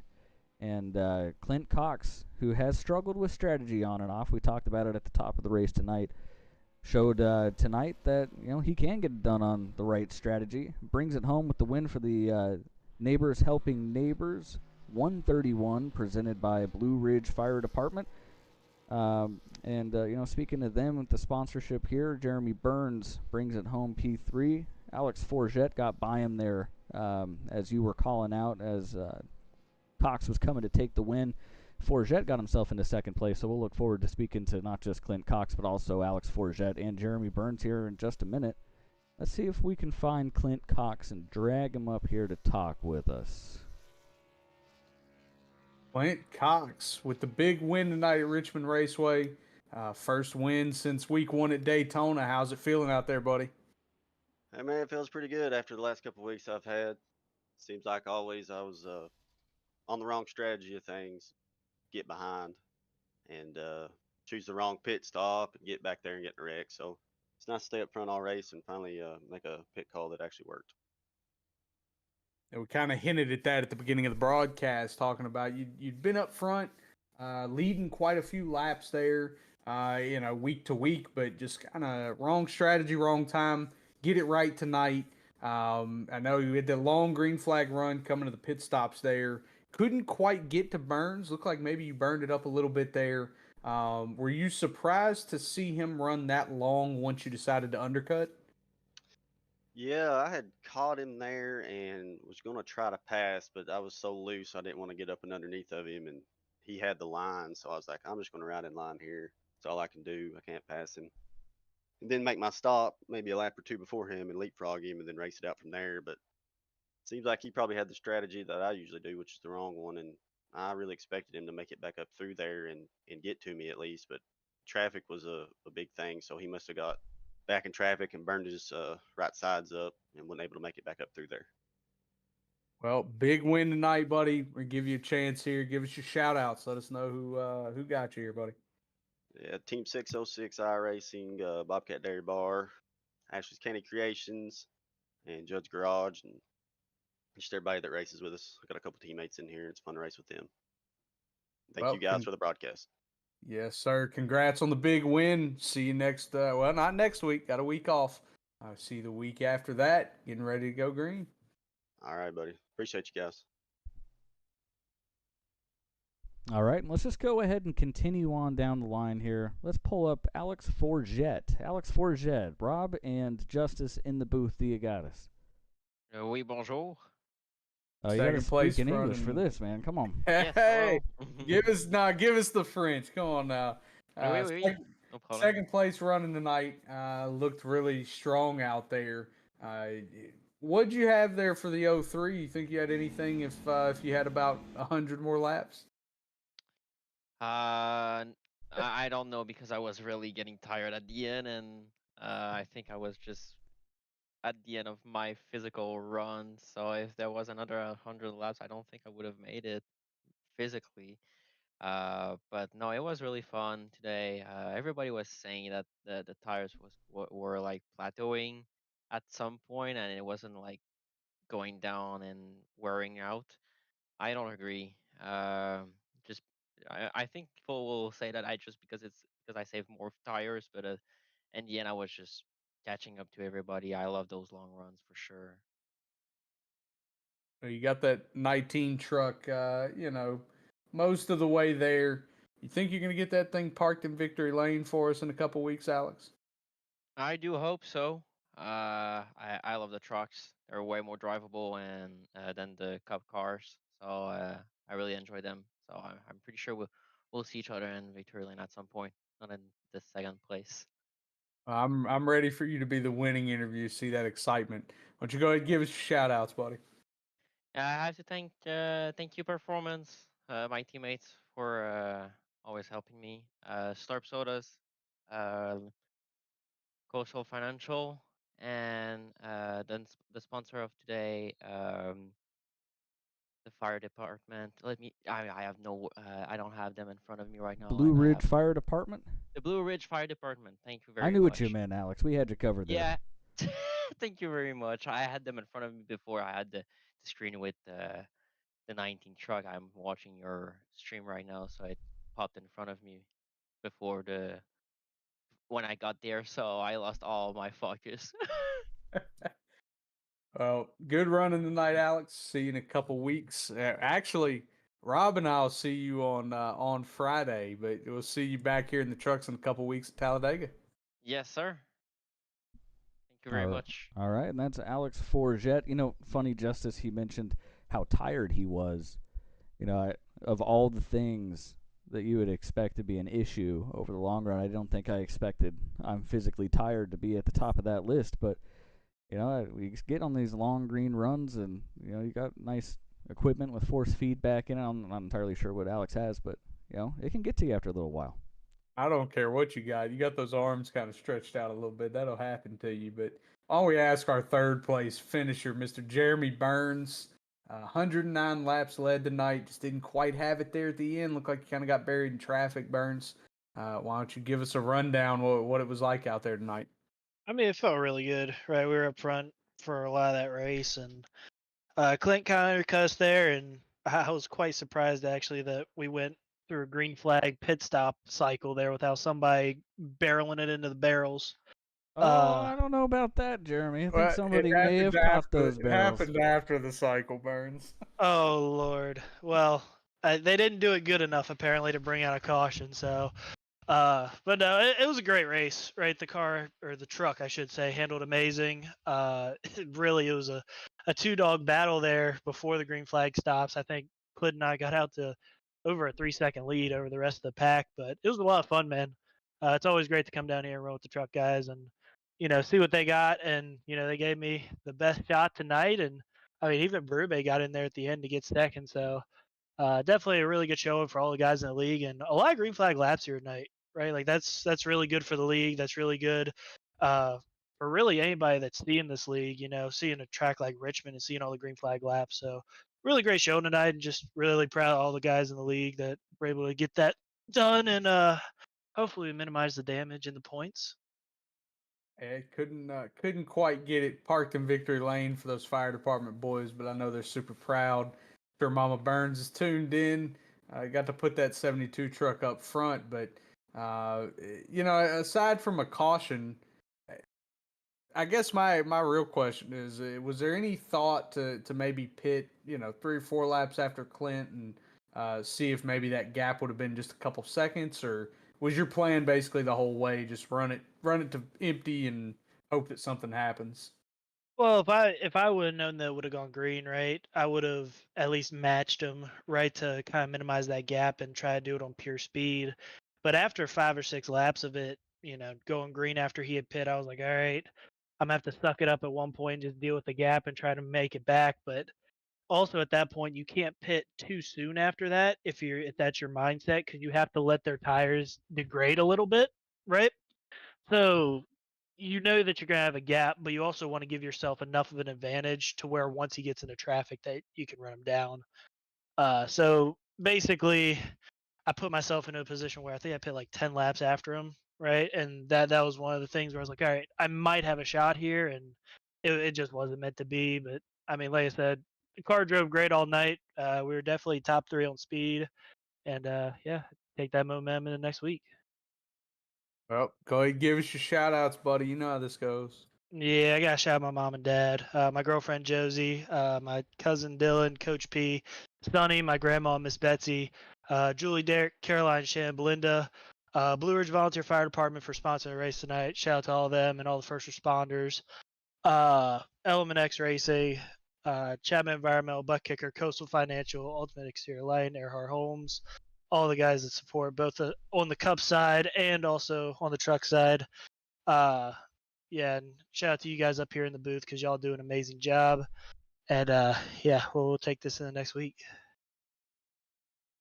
Yes, sir. Got an off week on next Monday. Then they go to Talladega, but we will see you on Friday in Charlotte, my friend. We're gonna have some fun.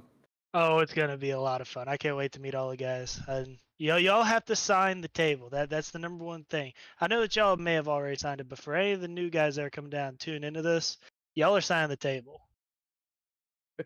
Well, we're gonna get you on out of here, and I believe we're gonna get our special guest up here, 5th place finisher Rob. Go ahead and bring him on up here.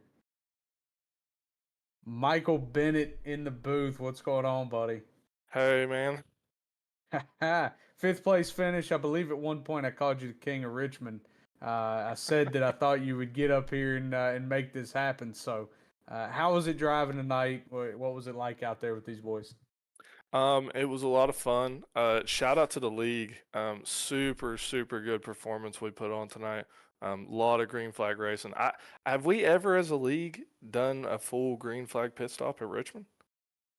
Not without killing the barrels, I don't think. Yeah, Right? I think somebody killed the barrels once in Cup, but yeah, I don't think so. I think it's the first time. Yeah, so huge shout out to the league. Very good racing. Everybody out there, it was super fun. Tires sucked. They plateaued. So there at the end, there was no difference. I was joking with Trevor. Like those green flag runs, I think I was 0.8 seconds behind him the first green flag run. Before we did the green flag pits, and then the second one I was like a steady 2 seconds behind him, and that did not change the entire time. So that kind of sucked, but yeah, it was fun. I appreciate the compliment of King of Richmond. I feel like I'm always up here having a chance at it at least. But man, Clint and Jeremy just had something else. I don't know where they're getting it from. They must be using Rob's grip hacks from season 1. All right, we'll get him out of here now. Thanks for coming in. Yeah, so I do have to ask. I mean, are you and the 15 ever going to get away from each other, or? Absolutely not. We are promoting the greatest rivalry in sports. This is it. The 14 and the 15. We're sequentially in numbers. We're always beside each other. It's always good racing. It's honestly a big reason I still show up. I love this rivalry that we got going on. Well, here's the real reason I brought you up here. I'm going to need you to do the slurp ad because I don't believe that we ever slipped it in. So I want you to go ahead and give us your shout outs, but start us with that slurp ad, man. Oh man, you're gonna put the pressure on me, huh? All right. Don't call it a truck. Where is our chat at, Rob? Because I sent it to you. That's tough. Yeah, see, we didn't have our professional is. ad reader Trevor here tonight, so. Yeah, right. I know. Yeah, that's where it. We're gonna put all this on Trevor. I'm not gonna do the full ad, but because I don't know where it's at, but Oh, here it is. Gotcha. Slurp Sodas, located in Scottsdale, Arizona. Our trailer roams the vibrant streets of the greater Phoenix area, adding a splash of flavor to your day. Discover us parked at local hotspots from downtown corners to community events, serving up our signature lineup of refreshing sodas and invigorating energy drinks. For general information or to order catering, visit our website. It's slurpsodas.com. You can also find us on TikTok, Instagram, and Facebook at Slurp Sodas. Slurp Sodas, refreshingly different. I probably butchered that compared to Trevor. I know we missed him tonight. But also shout out to Performance. Guys over there, great. Always rooting me on. Congrats to Alex on getting a podium tonight. Shout out to Slurp for obviously sponsoring, Coastal Financial for the main sponsor of the league. Revo, you guys in the boots, you guys do a great job. And shout out to all my family in Pennsylvania and Maryland watching me tonight. All right. Well, right, we buddy, appreciate you coming, seeing us here, Michael Bennett. We'll catch you in a couple weeks for Dega. Awesome. Thanks, guys. All right, Justice, there you go. That gets our top three, our special guest. Why don't you go ahead and give me your final thoughts here as we pull up the finishing order? Yeah, these boys put us a show on tonight. This is what we've expected all season, and they finally follow through, give us something exciting here. Again, great finishes here. Clint Cox, Alex Berube, Jeremy Burns, Trevor Keith, Michael Bennett, Al Likens, Michael Reed, Chris Stamper, Wayne Lowe, Jacob Sirkovich. We kind of talked a little bit there about Caleb getting involved in that wreck, Rob. That may tighten up the points battle a little bit, or so I thought. I thought that might happen, but Kevin Orlando unable to take advantage of that happening with Caleb, ends up finishing behind him, so loses more points. But some of these other guys get a chance to make some up. Clint Cox, Jeremy Burns, TK, all guys that I could think of in the top 10 battling him. So very interesting. These boys get an off week Monday, like we've talked about a couple times in the interviews, while guys are traveling back, enjoying their long holiday weekend. And then we will see you in a couple weeks at Talladega, where I believe that is also somewhere where Michael Bennett has been referenced as the king of the super speedways a time or two. Yeah, definitely. Looking forward to that Talladega race. But that's going to do it for us tonight at the Revo Racing Network. Thank you for coming and joining a couple of hours with us here at Richmond with the Coastal Financial Truck Series. Tonight, Neighbors Helping Neighbors 131, presented by Blue Ridge Fire Department. A mouthful that I think I said correctly every single time tonight. We're going to count that as a massive win. We will catch you guys in a couple of weeks at Talladega. Everybody have a wonderful night and a good Memorial Day weekend.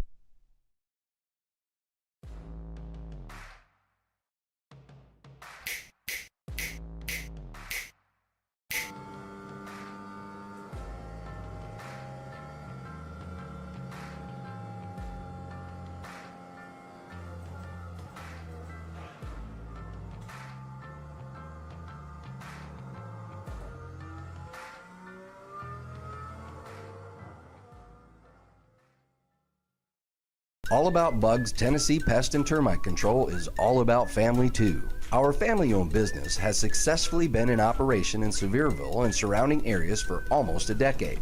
Especially during these times, a pest-free home is necessary for a sustainable, disease-free home or business. Our services include residential, rental, commercial, hotel, motel, cabins, you name it. Free quotes and inspections for new customers, and most of our services are contract-free. Our All About Bugs Tennessee family is devoted to delivering the best possible pest control service with a friendly smile. Contact us at 865-453-5574 today. If it's bugging you, you should be bugging us.